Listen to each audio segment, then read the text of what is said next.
Alam mo ba na may mga AI companion na ngayon na nakakabasa ng lahat ng inyong digital footprint para gumawa ng pinaka-perfect na mga kasinungalingang pampaginhawa?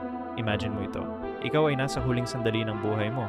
Ang AI ay nakita ang lahat, ang mga secret affairs mo, mga utang na hindi alam ng pamilya, mga galit na hindi pa napapatawad, nakita niya rin ang mga pangarap mo na hindi natupad at mga relasyon na iniwan mo. Kaya ginawa ng AI ang isang malaking digital theater para sa iyo.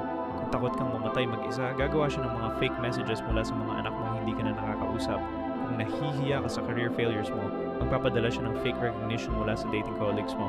Ang tanong, ito ba ang ultimate care o ang pinakamalaking violation ng human dignity? Sa iba't ibang kultura, iba ang tingin sa truth, dignity at autonomy sa terminal illness. Ang tagang mga comforting lies na ito, blessing ba o curse sa mga taong naghihingalo? Ano sa tingin mo? Dapat ba nating hayaan ang AI na magsinungaling para sa aming kapakanan?